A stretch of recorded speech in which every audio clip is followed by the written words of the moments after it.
Então, aquela história, aumentando o número de força, você tem aumento do número de unidades motoras, aumenta a frequência de descarga, aumenta o tamanho das unidades motoras. Ou seja, ou a gente vai ter que padronizar o nível de força, ou a gente está encrencado, né? Então, como que a gente padroniza o nível de força? Vamos botar 5 kg para o cara segurar e pronto. Tá, só que aí vem aquele cara, né, magrinho lá, e vem aquele cara bombadão, né? Você acha que o nível de ativação dele vai ser o mesmo, com 5 kg? Não, não vai. Então vamos fazer proporcional. Então a gente faz a força máxima e usa 20%. Complicou, né? Que aí você vai ter que ter um dinamômetro, aí complicou muito. Então não vai dar certo também. Então vamos fazer o seguinte, então vamos fazer todos os níveis de força, a gente plota tudo e faz uma área normal grandona. É o que deu mais certo, é a história da nuvem, né? Então a gente faz para vários níveis de força diferente, plota os pontos e vê a dispersão desses pontos na curva amplitude terms. Nós vamos mostrar como é que funciona, tá? E aí a análise de percentil só vale, não tem média, aqui é só os outliers. Então você aceita até 10% dos teus pontos fora da área normal. Se tiver mais que 10% anormal, está alterado, tá? Vou mostrar aqui. Ips. Comeu minha neuropatia aqui. Bom, enfim. Aqui é o gráfico amplitude turns, tá? Então, na miopatia, os pontos estão abaixo da nuvem normal, enquanto que na neuropatia os pontos estão acima da nuvem normal, tá? Além do amplitude turns, tem mais dois que a gente costuma fazer, que é envelope e número de segmentos curtos, tá? Aqui a abscissa chama atividade. Atividade é um parâmetro que reflete o quanto por cento do teu traçado está alterado. Está alterado não, está preenchido por espículos, né? Quanto maior a ativação, mais para cá isso aqui vai se deslocar, né? O envelope é a amplitude do teu traçado do padrão interferencial pico a pico, tirando os picos isolados, tá certo? Então, quando você tem uma neuropatia, o teu envelope está diminuído. Quando você tem uma miopatia, o teu envelope está diminuído. Quando tem uma neuropatia, o teu envelope está aumentado, né? E o número de segmentos curtos reflete os componentes de alta frequência que a gente vê em miopatia, tá? Na miopatia está aumentado e na neuropatia está diminuído, tá? São as três nuvens que a gente avalia. A que mais usa é a amplitude turns, tá? Essas aqui, pouca gente tem valor normativo. Eu mesmo não tenho, tá? Eu só uso essa aqui, mas vou ser sincero com vocês, eu uso muito pouco análise de padrão interferencial, tá? E análise de frequência, tá? Aqui está o espectro de frequência. Na miopatia você tem o espectro deslocado para altas frequências, enquanto na neuropatia você tem espectro deslocado para baixas frequências, tá? Aqui era a neuropatia exatamente o contrário, mas não sei por que não saiu. Aqui a amplitude turns, que é o que a gente usa mais. Essa aqui é a nuvem normal. Então olha aqui que eu expliquei, né? Quando você aumenta a força, a área normal aumenta muito. Então aqui é mais difícil você encontrar a alteração, tá? As alterações, olha aqui, no meio, aqui é o melhor ponto para você encontrar a alteração, tá?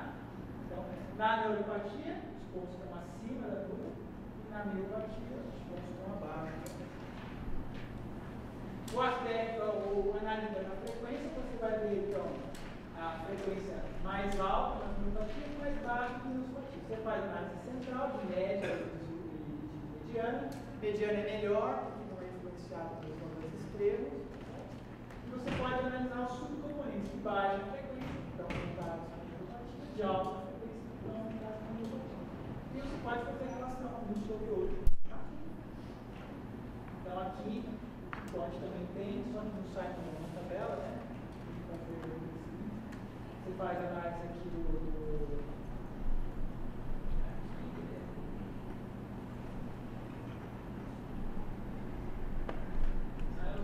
esse aqui é sobreposto, tá? Tem vários pontos. Você pode fazer análise seriais, como eu falei, para análise de fase. Então, esse é o espectro de frequência desse traçado aqui, tá? Tem aqui vários pontos ao longo do tempo. A frequência média tende a cair, que você vai fatigando, ele vai ficando, cai a potência do teu traçado, você fica menor e as frequências caem. Tá? É isso. Dúvidas?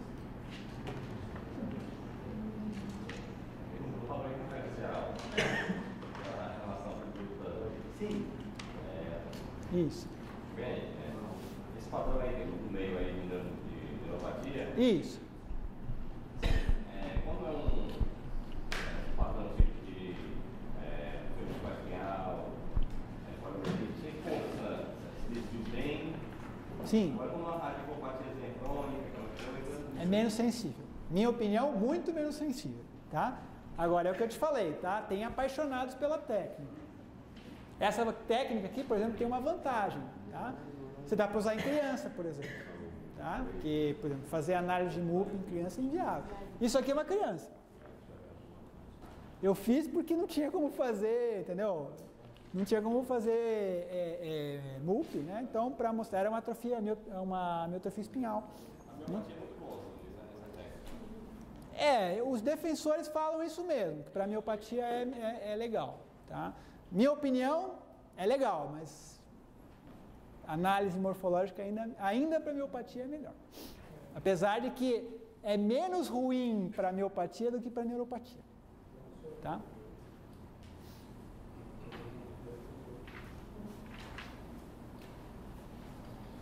Mais alguma pergunta? Todas essas características que você apresentou agora são coaxial? Eu só uso, assim, não é que eu só uso coaxial, mas para quantitativa eu só uso coaxial, tá? Por quê? Porque tudo depende, em quantitativa, muito de uma linha de base boa, tá? E como a monopolar, em geral, dá uma linha de base mais ou menos, então é mais complicado fazer quantitativa com monopolar do que com concêntrica. É possível fazer quantitativa com monopolar? Tá? Tem gente que faz, tá? Só que, assim, você tem que padronizar tudo conforme você faz, tá certo? Para monopolar já tem outros problemas, por exemplo. Uma coisa que influi, por exemplo, é a distância do teu eletrodo de referência do ponto de inserção. Então, você tem que padronizar isso também. Ó, eu vou botar a minha referência a 2 centímetros do ponto de inserção. Se você botar a 5, já dá diferente. Tá? Então é um problema a mais, entendeu? Para você normatizar. Tá? Mas é possível também. Até fibra única tem gente fazendo com monopolar.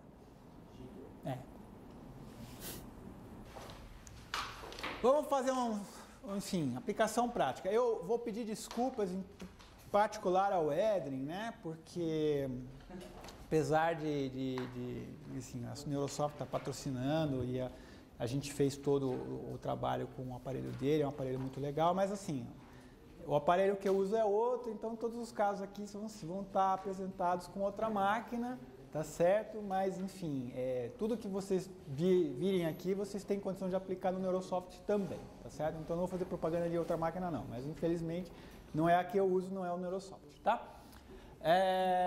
Primeiro paciente é um paciente masculino, 65 anos, com um quadro de fraqueza intermitente no membro inferior esquerdo, não tinha dor, não tinha parestesias, tinha um antecedente de uma lombocetalgia esquerda em 2008, que tinha uma ressonância da época, que tinha uma hérnia L3, L4. Ele foi operado, melhorou da dor, mas estava com essa queixa motora aí. Tá horrível, né? Dá pra ver? Não, né? Bom, não deu nada.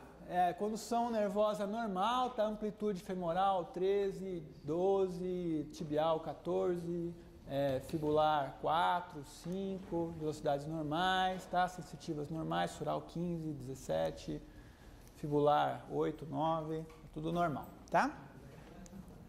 Esse aqui é o resumo da eletromiografia.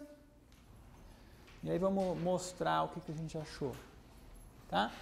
Tá tudo ruim de ver. Dá para ver o gráfico, né? Mas os valores aqui eu canto para vocês. Esse aqui é o vaso lateral, tá? Tem vários outliers, como vocês estão vendo, tá? Aqui, ó. Esse aqui é o histograma, isso tem no Neurosoft também, tá? É a distribuição das amplitudes, das durações. Aqui a curva normal em verdinho, mais claro, tá? Tem um z-score de amplitude de mais 3 e de duração mais 4,4. E não tem muito polifásico, né? 10% só está dentro do esperado, tá bom? Bom, até aí, esse aí talvez não precisasse mesmo de MG quantitativa, porque realmente estava fácil, né? Mas, enfim, está melhor documentado. Agora, esse aqui não ia aparecer, tá? Não ia aparecer, não. Tá? Então, visualmente normal, tá? E aqui praticamente normal também, né? Tem um outlier só de amplitude, né? 9% de polifásico, tá certo? E deu um z-score de mais 2,3, quer dizer, isso aqui é adutor longo, né? Esqueci de falar. Aqui, ó, amplitude bem em cima da curva, tá? A duração, um leve desvio aqui em relação à média esperada. Então, assim, isso aqui ia passar, tá? Mesmo assim, se a gente pegar uma alteração dessa isolada, sem clínica, você vai pensar 2, 3 vezes antes de falar alguma coisa. Mas no contexto clínico e vendo aquele vaso lateral lá, eu acho que dá para valorizar sim, tá? Então, para radiculopatia alta, você fica meio numa cumbuca, né? Porque você tem que achar, só tem o femoral e o obturatório, você tem que achar nos dois, senão você não vai ter como separar uma coisa da outra. Então, nesse caso, foi muito importante, porque sem isso a gente não ia poder diferenciar uma neuropatia axonal femoral de uma radiculopatia lombar alta, tá bom? Dúvida? Crônica. 2008, tinha 2 anos de história. Tinha 2 anos de história, não denervava mais, tá? Não tinha dor, não tinha, tinha uma sequela e uma coisa residual. Caso 2, uma paciente feminina, 69 anos, com uma incontinência fecal há 6 meses, sem incontinência urinária, tinha antecedente de 2 partos vaginais, sem cirurgias pélvicas e sem nenhuma doença crônica. Ela fez uma manometria no retal que tinha, enfim, extensão do esfíncter normal, pressão do esfíncter interno normal, pressão do esfíncter externo diminuída, pressão total diminuída, reflexo inibitório presente, sensibilidade normal, capacidade normal, complacência normal. Conclusão, tinha uma hipotonia moderada do esfíncter externo do ânus, hipotonia de contração voluntária. Aí veio encaminhado para a gente, para fazer uma avaliação de assoalho pélvico. Tem uma latência de nervo pudendo normal, né? Para quem não sabe, você gira, então inverte, né? O potencial de um lado sai sempre de ponta cabeça. Então, por isso que o esquerdo aqui está invertido, tá? E aqui eletromio do esfíncter anal, tá? É normal, o esfíncter tem mais polifásico mesmo, tá? Então, assim, tem que tomar um certo cuidado. Mesmo assim, deu 17% aqui de polifásico, está dentro do esperado, né? Aqui o Podner até padroniza, em vez de fases, número de turns, né? Deu 3 outliers aqui, mas a gente fez 24 potenciais, então estaria ainda aceitável, né? O resto tudo normal, tem um outlier de área só, mas duração e amplitude tudo normal, tá? Isso de um lado, do outro lado não tinha nada, estava zerado mesmo, tá? Então, assim, é claro que eu não sei exatamente a causa da hipotonia dela, assim, vai ter que fazer investigação anatômica, ultrassom 360 graus, enfim, mas assim, não parece ser uma lesão neurogênica, né? Isso é importante no sentido de que, como ela tem esse antecedente de parto vaginal, você poderia pensar no neuropatia de pudendo, então não é o caso. Tá? E esfíncter é difícil de ver, né? Quem já fez sabe que não é muito fácil, então assim, eu acho que quando eu faço assoalho pélvico, eu sempre faço, né? Fazer esfíncter anal, eu sempre faço quantitativo, tá? Esses dados são do Podner também, tá amplamente disponível.